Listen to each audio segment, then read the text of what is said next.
57 చోట్ల ఉప ఎన్నికలు జరిగాయి. అంటే దాదాపుగా జెడ్పీటీసీ స్థానాలకు, ఎంపీపీ స్థానాలకు, వైస్ ఎంపీపీ స్థానాలకు, కోఆప్షన్ సభ్యుల ఎంపికకు, ఉప సర్పంచులకు సంబంధించిన స్థానాలకు సైతం దాదాపుగా 57 చోట్ల జరిగితే ఒక 7 చోట్ల అధికార పార్టీకి గెలిచే పరిస్థితి లేదు కాబట్టి ఒక 7 చోట్ల ఎన్నికలు వాయిదా వేశారు. మరో 50 చోట్ల ఎన్నికలు వాయిదా వేసే పరిస్థితి లేక ఎన్నికలు జరపక తప్పని పరిస్థితిలో ఎన్నికలు జరిపారు. జరిపిన ఈ చోట్ల కూడా దాదాపుగా 50 స్థానాలకు గాను 39 స్థానాలు వైఎస్ఆర్ కాంగ్రెస్ పార్టీ కార్యకర్తలు గొప్పగా తెగింపు చూపించి గెలుచుకోగలిగాం. నిజంగా ఆశ్చర్యం కలిగించే విషయాలు ఏమిటి అంటే అసలు తెలుగుదేశం పార్టీకి ఇక్కడెక్కడా కూడా కనీసం గెలవడానికి తగ్గ నెంబర్స్ కూడా లేవు. గెలవడానికి కావలసినన్ని సంఖ్యాబలం లేనప్పుడు తెలుగుదేశం పార్టీ ఎందుకు ఈ మాదిరిగా ఎన్నికలు భయాందోళన మధ్య మభ్యపెట్టి, భయపెట్టి, ప్రలోభాలు పెట్టి, దౌర్జన్యాలు చేస్తూ ఎందుకు ఈ ఎన్నికలు నిర్వహిస్తూ ఉన్నారు అనేది వాళ్ళకే తెలియడం. చంద్రబాబు నాయుడు అనే వ్యక్తికి నిజంగా బుద్ధి జ్ఞానం రెండూ లేవు. ఇన్ని సంవత్సరాలు ముఖ్యమంత్రిగా పరిపాలన చేశాడని చెప్పుకుంటాడు కానీ నిజంగా ప్రజాస్వామ్యంలో ఉన్నప్పుడు మనకు బలం లేనప్పుడు హూందాగా అది వదిలేయాలి. అది ప్రజాస్వామ్యంలో ఎవరైనా కూడా చేయాల్సిన పని. అలా చేయకుండా నేను ముఖ్యమంత్రిని, నా పార్టీ అధికారంలో ఉంది, అధికారంలో ఉండేది నేను కాబట్టి నాకు బలం ఉన్నా బలం లేకపోయినా తేడా పడదు, ప్రతి పదవి నాకే కావాలి, ఎవరినైనా కూడా నేను భయపెడతాను, ఎవరినైనా కూడా నేను కొడతాను, ఎవరినైనా కూడా నేను చంపుతాను, ఎవరినైనా కూడా నేను ప్రలోభ పెడతాను అని చెప్పి నిజంగా అహంకారంతో వ్యవహరిస్తూ ఉన్న తీరును ఈరోజు రాష్ట్రంలో మనం చూస్తూ ఉన్నాం. ఇది ధర్మమేనా, న్యాయమేనా అన్నది నిజంగా ప్రతి ఒక్కరూ కూడా రాష్ట్రంలో ఆలోచన చేయాలి. ఇలాంటి పరిస్థితుల్లో ఒకవైపున చంద్రబాబు నాయుడు గారి పాలనలో చాలా అంటే చాలా గట్టిగా నిలబడిన వాళ్ళు ఎవరనంటే నా చెల్లెమ్మలు, నా అక్క చెల్లెమ్మలు అని చెప్పి గర్వంగా చెప్తా. ఈ ఎన్నికల్లో మీరంతా కూడా మీరు చూపించిన మీ స్ఫూర్తిని నిజంగా ఎంత గొప్పగా మీరు చూపించారు అని అంటే చంద్రబాబు నాయుడు అనే వ్యక్తి ఇలాంటి తప్పుడు పనులు చేయడం తప్పు అని చెప్పి మీ ద్వారా చంద్రబాబు నాయుడు గారికి గట్టి మెసేజ్ పోయింది అన్న సంగతి చెప్పడానికి చాలా సంతోషపడతాను. రాబోయే రోజుల్లో మీరు చూపించిన ఈ స్ఫూర్తి మాత్రం చిరస్థాయిగా నిలబడిపోతుంది. ప్రతి కష్ట సమయంలో ఉన్న ప్రతి కార్యకర్తకు నేను ఒకటే మాట చెప్తా ఉన్నా, మీరు చూపించిన ఈ స్ఫూర్తిని, మీరు ఈ కష్టకాలంలో పార్టీ పట్ల మీరు చూపించిన ఈ నిబద్ధతకు మీ జగన్ ఎప్పుడూ మీకు రుణపడి ఉంటాడని ఈ సందర్భంగా ఖచ్చితంగా చెప్తాను. ఖచ్చితంగా రాబోయే రోజులు మనవి. ఖచ్చితంగా చూస్తూ ఓ సంవత్సరం అయిపోయింది, కళ్ళు మూసుకుంటే ఇంక మళ్ళీ 3 ఏళ్ళు అయిపోతాయి. ఈ 3 ఏళ్ళు అయిపోయిన తర్వాత వచ్చేది మాత్రం ఈసారి ఖచ్చితంగా వైఎస్ఆర్సీపీ అఖండమైన మెజార్టీతో నిలబడుతుంది.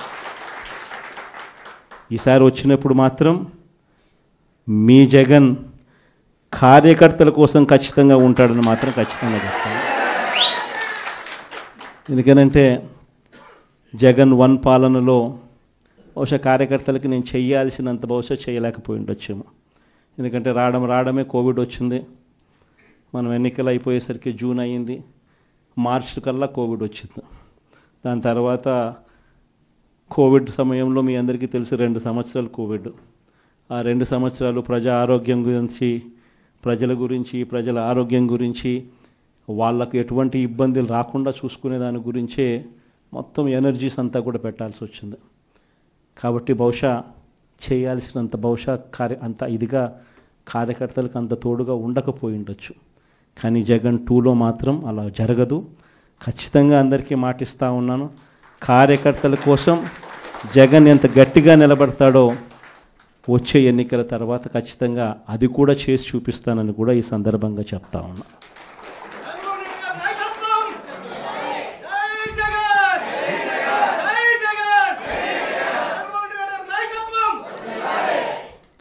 విశాఖపట్నంలో జరుగుతూ ఉంది.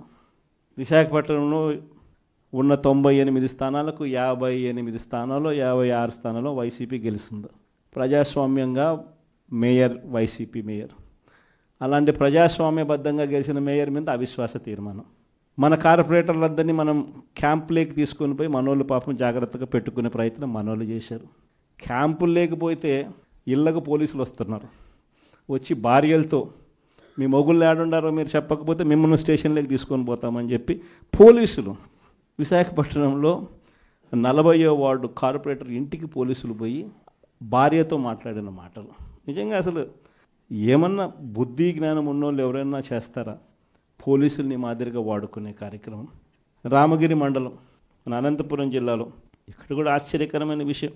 ఉన్నటి ఎన్ని ఎంపీటీసీలు అంటే 9 మనం గెలిస్తే వాళ్ళు 1 గెలిచినారు. అనంతపురం జిల్లాలో రామగిరి అనే మండలంలో ఈ కాన్స్టిట్యున్సీలో 10 ఉంటే వాళ్ళు 1, 9 మనకు. ఎవరు గెలిచాలి? యాక్చువల్గా మన వాళ్ళే గెలవాలి కదా, సంఖ్యాపరంగా చూసినా ఏం పరంగా చూసినా. కానీ పరిస్థితి ఏమిటి చూస్తే అక్కడ ఎస్ఐ మన ఎంపీటీసీలందరినీ కూడా ప్రయాణం చేస్తూ ఉన్నా ఏకంగా పోలీస్ ప్రొటెక్షన్ ఇచ్చి నేను తీసుకుపోతాను మీ ఎంపీటీసీలందరినీ అని చెప్పి ఆయనే పోలీస్ ప్రొటెక్షన్ ఇచ్చినట్టుగా బిల్డప్ ఇచ్చి కనీసం ఆయన తీసుకుపోతున్నాడు అంటే దారి మళ్ళిస్తాడు. దారి మళ్ళించి ఆయన కిడ్నాప్ స్వయంగా చేస్తాడు. చేసి అక్కడ వీడియో కాల్ పెడతాడు. Telugu Desam party ఎమ్మెల్యేతో video call. Telugu Desam party MLA ఆయన కొడుకు. వీడియో కాల్లో మన ఎంపీటీసీని ప్రలోభ పెట్టే కార్యక్రమం ఎస్ఐ ఒక బ్రోకర్గా ఎస్ఐ బిహేవ్ చేస్తాడు వీడియో కాల్ పెట్టి. అప్పటికి మన ఎంపీటీసీలు వినకపోయేసరికి ఏం చేశాడు? ఈయనే కిడ్నాప్ తీసుకొని పోయి ఏకంగా మండల కేంద్రాలయంలో వీళ్ళందరినీ నిర్బంధించి బైండ్ ఓవర్ చేస్తారు. అక్కడికి మన ఎమ్మెల్యే, మన మాజీ మంత్రి, అక్కడ మన మహిళ మాజీ మంత్రి ఇద్దరు వెళ్ళి అక్కడ ధర్నా చేయాల్సిన పరిస్థితిలోకి వాళ్ళు పోయి మన ఎంపీటీసీలను మనం తీసుకొని మనం పోతే మన వాళ్ళ మీదనే కేసులు. చివరికి అంతటితో కూడా ఆగిపోలే. ఆ మండలంలో భయం రావాలట. ఆ మండలంలో భయం రావాలని రామగిరి మండలంలో ఏం చేశారు? ఒక ఇంపార్టెంట్ బీసీ లీడర్ను, లింగమయ్య అనే ఇంపార్టెంట్ బీసీ లీడర్ను చంపేసినారు. ఎక్కడికి పోతా ఉంది నిజంగా? పోలీసులు ఏం చేస్తూ ఉన్నారు? పోలీసుల సమక్షంలో ఏకంగా చంద్రబాబు నాయుడు గారు ప్రతి కాన్స్టిట్యున్సీలో చేయిస్తూ ఉండేది ఏమిటి? ఇదే నిజంగా ప్రజాస్వామ్యం? ఈ మాదిరిగా నిజంగా ప్రభుత్వం అన్నది పరిపాలన చేయాల్సింది ఈ మాదిరిగా చేయాలనా? ఇంకొక ఎగ్జాంపుల్, రామకుప్పం అంటే స్వయాన చంద్రబాబు నాయుడు గారు సొంత కాన్స్టిట్యున్సీ. చంద్రబాబు నాయుడు గారు స్వయాన సొంత కాన్స్టిట్యున్సీలో రామకుప్పంలో 16 ఎంపీటీసీలకు 16కు 16 మనమే గెలిచినాం. పోటీ పెట్టలా కనీసం ఈ మనిషి. పోటీ పెట్టినా వాళ్ళ కూడా డిపాజిట్లు కూడా రాలా. 16కు 16 మనం గెలిస్తే అక్కడ ఎంపీటీసీ ఎన్నికల్లో మనకి ఎవరికి రావాలి? మరి ఆ పోస్టు మనకే రావాలి కదా. అక్కడలా 6 మందిని ప్రలోభ పెట్టాడు, పట్టి 6 మందిని తీసుకున్నాడు. సరే 6 మందిని ప్రలోభ పెట్టి తీసుకుపోయినా కానీ మిగిలిన 9 మంది మనం మిగిలిన ఒకరేదో చనిపోవడమో అనర్హత జరిగింది. మిగిలిన 9 మంది మన దగ్గరే ఉండరు. అట్లా వేసుకున్నా మనమే గెలవాలి కదా. ఏం చేస్తున్నాడు? వాళ్ళు ప్రయాణం చేస్తూ ఉన్న బస్సులు దారిలో పోలీసులు అడ్డుకుంటారు. వాళ్ళని కౌంటింగ్ దగ్గరికి పంపించకుండా చంద్రబాబు నాయుడు ఏం చేస్తూ ఉన్నాడు? కోరం లేకపోయినా కూడా వాళ్ళ మనిషి గెలిచినట్టు డిక్లేర్. 6 మందే. ఈ పక్క మన దగ్గర 9 మంది ఉన్నారు. వాళ్ళు మన వాళ్ళే. ఈయన ప్రలోభ పెట్టి తీసుకున్నాడు. కనీసం అక్కడైనా గెలవాలంటే కోరమన్నా ఉండాలి. అది లేదు. స్వయాన చంద్రబాబు నాయుడు గారు సొంత కాన్స్టిట్యున్సీ పోలీసులను ఈ మాదిరిగా వాడుకొని వ్యవస్థను కోరం లేకపోయినా కూడా డిక్లేర్ చేయించుకొని, అది కూడా ఏంది? ఒక చిన్న ఎంపీపీ పోస్టు, ముఖ్యమంత్రి స్థానంలో కూర్చున్నాడు మనిషి. రాష్ట్రానికి కుప్పానికి ఆయనే ఎమ్మెల్యే అయినా కానీ ఒక ఎంపీపీ స్థానానికి ముఖ్యమంత్రి స్థానంలో ఉన్న వ్యక్తి బలం లేకపోయినా, నెంబర్లు లేకపోయినా వ్యవహరిస్తూ ఉన్న తీరు ఇది. ఇంకొకటి గోపవరం, ఇది మా కడప జిల్లా. దీంట్లో ఉప సర్పంచ్ పదవికి ప్రొద్దుటూరు కాన్స్టిట్యున్సీ నియోజకవర్గంలో ఉప సర్పంచ్ పదవికి సంబంధించిన ఎన్నిక. ఇందులో 19 గెలిచాం మనం. వాళ్ళు గెలిచింది కేవలం ఒక నలుగురిని ప్రలోభపెట్టి తీసుకున్నారు. అయినా కూడా వాళ్ళ బలం ఎంత? ఆ 1 + ఈ 4 5, మిగిలిన 15 మనవే. ఏం చేస్తూ ఉన్నారు? ఉప సర్పంచ్ పదవి కౌంటింగ్ హాల్లోకి మేమే తీసుకొని పోతాం ఈ 15 మందిని అని చెప్పి వీళ్ళే పోలీసులు బండ్లో ఎక్కించుకొని వీళ్ళని తీసుకొని పోయి తెలుగుదేశం పార్టీ సభ్యులు ఉన్న చోట, మనుషులున్న చోట ఇడిచిపెట్టేసి వచ్చేసినారు. అంటే వాళ్ళను కొట్టమని, దౌర్జన్యం చేయమని, రానియకుండా చేయమని చెప్పి పోలీసులు. అయినా కానీ వెనకాల మన జీపులు ఫాలో అవుతూ ఉన్నాయి కాబట్టి వెంటనే వాళ్ళని ఎక్కించుకొని మళ్ళీ తీసుకొని పోగలిగాం.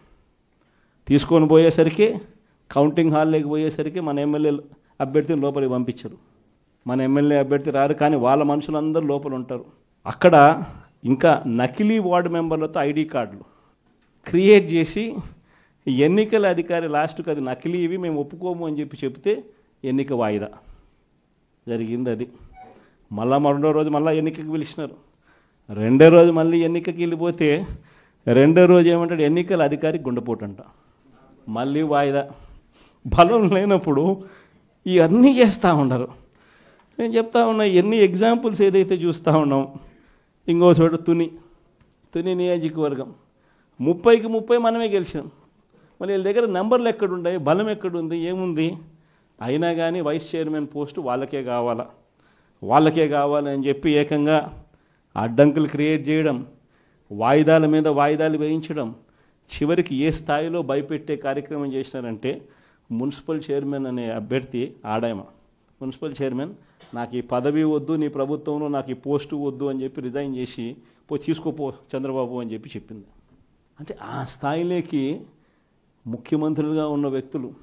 ఒక తుని అనేది ఒక చిన్న ప్రాంతం, ఒక మున్సిపాలిటీ. అందులో ఎవడు మున్సిపల్ చైర్మన్ అయితే ముఖ్యమంత్రికి ఏం సంబంధం? ఏమవుతుంది? నువ్వే ముఖ్యమంత్రి స్థానంలో ఉండవు, తునికి ఎమ్మెల్యే కూడా మళ్ళా మీ వాడే, ఏం తేడా పడుతుంది? అయినా కూడా ఇది పరిస్థితి.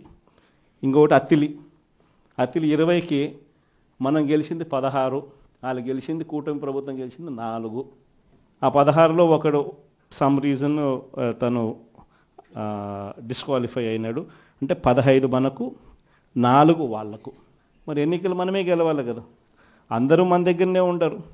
వాళ్ళ దగ్గర కేవలం ఉండేది ఈ నలుగురికి తోడు ఇంకొకడు ఎక్స్ట్రా పోయినాడు, 5 మంది. మిగిలిన వాళ్ళంతా మన దగ్గరే ఉండరు. ఇక్కడ ఎన్నిక జరపరు. ఎన్నిక వాయిదా మీద వాయిదా, పోస్ట్పోన్మెంట్. ఎందుకంటే నెంబర్లు లేవు. ఇది జరుగుతూ ఉంది రాష్ట్రంలో. చంద్రబాబు నాయుడు గారి మాదిరి ఆయన మోసాలు నిజంగా ఈ మధ్యకాలంలో క్లైమాక్స్ అనేది మీ అందరికీ బహుశా తెలిసే ఉంటుంది. మొన్న ఈ మధ్యకాలంలోనే క్లైమాక్స్కి చేరినాయి. మామూలుగా చంద్రబాబు నాయుడు అనే వ్యక్తి అబద్ధాలు చెప్తాడు, మోసం చేస్తాడు అన్నది మనందరికీ కూడా బాగా తెలిసిన విషయాలే. అయినా కూడా ఎందుకో మొన్న సందర్భంలో చంద్రబాబు నాయుడు గారిని పొరపాటున నమ్మి, ఆశకులోనే పొరపాటున కొన్ని తప్పుడు అడుగులు పడ్డాయి. తప్పుడు అడుగులు పడి తెలుసుకున్న తర్వాత కనీసం చంద్రబాబు నాయుడు గారు ఇప్పుడన్నా మారింటాడేమో అని చెప్పి చాలామంది ఎదురు చూశారు. కానీ ఆ మారడం అనేది మారలేదు. ఈ మనిషి ఎప్పుడు ఈ మనిషి ఇంతే అని చెప్పడానికి మొన్న ఈ మధ్యకాలంలో ఆయన మాట్లాడిన మాటలు. P4 అంట, గుర్తుందా? P4 అని కొత్త మోసం తీసుకొచ్చినాడు. ఆశ్చర్యకరం ఏంటంటే P4 విధానం అంటే ఏంటంటే సమాజంలో ఉన్న 20% పేదవాళ్ళ బాగోగులన్నింటినీ 10% సంపన్నులకు అప్పగిస్తాడట. అసలు ఈ మనిషి ఏం మాట్లాడుతున్నాడో నాకే అర్థం కాల రోజు చెప్పిన తర్వాత. అసలు రాష్ట్రంలో ఎన్ని వైట్ కార్డ్స్ ఉన్నాయో చంద్రబాబుకు తెలుసా అని అడుగుతా ఉన్నా. వైట్ కార్డ్ అంటే ఏంది? తెల్ల బియ్యం కార్డ్ అంటే ఏంది? బిలో పావర్టీ లైన్ అని, అంటే దారిద్ర్య రేఖకు దిగువన ఉన్న వాళ్ళు అనేది కదా దాని అర్థము. రాష్ట్రంలో 1,61,00,000 ఇళ్ళుంటే అందులో 1,48,00,000 ఇళ్ళు వైట్ కార్డ్ హోల్డర్స్. అంటే ఎంత పర్సెంటేజ్? 1,61,00,000కు 1,48,00,000 అంటే దాదాపుగా 90%. దాదాపు 90% రాష్ట్రంలో ఉన్న ఇల్లులు ప్రజలు దారిద్ర్య రేఖకు దిగువన ఉన్నవాళ్ళు. మరి 90% మంది దిగువన ఉంటే ఈ పెద్ద మనిషి ఇంకోటి అడుగుతా పోనీ, అసలు రాష్ట్రంలో ఎంతమంది ఇన్కమ్ ట్యాక్స్లు కడతా ఉండరు? అదన్నా ఈ పెద్ద మంది చంద్రబాబు నాయుడు తెలుసా అని అడుగుతా ఉన్నా. ఎందుకంటే ఇన్కమ్ ట్యాక్స్లు కట్టేది కేవలం 8,60,000 మంది మాత్రమే ఇన్కమ్ ట్యాక్స్లు కడుతున్నారు. మొత్తం మీద ఒక 25 లక్షల మంది ఇన్కమ్ ట్యాక్స్లు ఫైల్ చేస్తూ ఉన్నారు. అందులో నిల్ రిటర్న్స్ అని చెప్పి రాసే వాళ్ళని పోను ఇన్కమ్ ట్యాక్స్లు కట్టే వాళ్ళు ఎంత అంటే కేవలం 8,60,000 మంది మాత్రమే ఇన్కమ్ ట్యాక్స్లు రాష్ట్రంలో కడతా ఉన్నారు. మళ్ళీ 8,60,000 మందికి 1,48,00,000 మందికి అప్పచెప్పాలి కదా. నిజంగా అదే ఆయన చెప్పే P4 అంటే కూడా అక్కడ కూడా మళ్ళీ మోసమే. కేవలం 20% అంటాడు. ఆడ మోసమే. అసలు వాస్తవం చెప్పాలంటే కనీసం 1000 మంది ముందుకు రారు. కనీసం రాష్ట్రంలో 1000 మంది ముందుకు రారు. ఇది జరగదని చెప్పి అందరికీ తెలుసు. అవాస్తవాలని అందరికీ తెలుసు. ఈయన డ్రామాలు ఆడుతున్నాడని అందరికీ తెలుసు. ప్రజలందరూ నవ్వుకుంటున్నారు. ఈయన మాట్లాడేటప్పుడు ఏకంగా మీటింగ్లో నుంచి మనుషులు కూడా వెళ్ళిపోతూ ఉన్నారు. ఇంత అబద్ధాలు చెప్పాకయ్యా, ఇంత మోసం చేయకయ్యా అని చెప్పి చెప్తా ఉన్నా కూడా ఈ మనిషికి నేను చెప్పేది అబద్ధమే, నేను చెప్పేది ప్రజలు నమ్మాల్సిందే అని అబద్ధాల మీద అబద్ధాలు చెప్పుకుంటూ పోతూ ఉన్నాడు. ఎన్ని రేషన్ కార్డులు ఉన్నాయో తెలియదు, వైట్ రేషన్ కార్డుకి అర్థం ఏమిటో తెలియదు, ఎంతమంది రాష్ట్రంలో ఇన్కమ్ ట్యాక్స్లు కడతా ఉన్నారో కూడా తెలీదు అనడం కూడా తప్పు. తెలుసు కానీ మోసం. ఇప్పుడు కూడా సూపర్ 6 ఎందుకు అమలు చేయడం లేదయ్యా, సూపర్ 7 ఎందుకు అమలు చేయడం లేదంటే ఏమంటాడు? రాష్ట్రంలో అప్పులు 10 లక్షలు అంటాడు.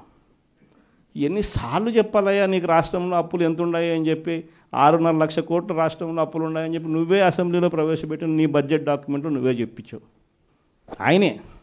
ఆయన ప్రవేశపెట్టిన బడ్జెట్లో ఆయన ప్రవేశపెట్టిన బడ్జెట్ డాక్యుమెంట్లో రాష్ట్రానికి సంబంధించిన అప్పులు ఎంత అంటే ఆయనే 6.5 లక్షలు అని చెప్పి ఆయనే చూపించారు. 6.5 లక్షల కోట్లలో కూడా 3,13,000 కోట్లు ఆయన ప్రభుత్వం దిగిపోయే నాటికే ఉన్న అప్పులను కూడా అని అందరికీ కూడా తెలుసు. ఆయన ప్రవేశపెట్టిన బడ్జెట్ డాక్యుమెంట్లోనే ఉంటాయి. కానీ ఏమంటాడు? రాష్ట్రం భయంకరంగా చూపించాలా, 10 లక్షల కోట్లు, ఇంకా 2 రోజులు పోతే 12 లక్షల కోట్లు అంటాడు, ఇంకా 4 రోజులు పోతే 14 లక్షల కోట్లు అంటాడు. ఎందుకు? సూపర్ 6 ఎగరగొట్టడానికి, సూపర్ 7 ఎగరగొట్టడానికి మళ్ళీ ఒక అబద్ధం. అంటే ఇంకో పెద్ద గీత గీయడం. దిక్కుమాలిన అబద్ధాలు, దిక్కుమాలిన మోసాలతో ఈ రాష్ట్రంలో ప్రభుత్వంలో పరిపాలన చేస్తా ఉన్న ఇలాంటి పాలన పోయి మళ్ళీ మాట చెప్తే మాట మీద నిలబడే పాలన, ప్రజలకు ఏదైనా కూడా సమస్య వస్తే ఆ ప్రజల సమస్యలను చూసి కనీసం తప్పించే గుండె ఉండే ఒక మంచి పాలన మళ్ళీ రావాలి అని చెప్పి ప్రజలందరూ కూడా మనస్ఫూర్తిగా కోరుకుంటా ఉన్న ఇలాంటి సమయాల్లో వైఎస్ఆర్ కాంగ్రెస్ పార్టీకి నా అన్నదమ్ములుగా, నా అక్క చెల్లెమ్మలుగా మీరంతా నాకు తోడుగా నిలబడతా ఉన్నందుకు మనస్ఫూర్తిగా మీ అందరికీ కూడా మరొకసారి హ్యాట్స్ ఆఫ్ చెప్తా ఉన్నాను.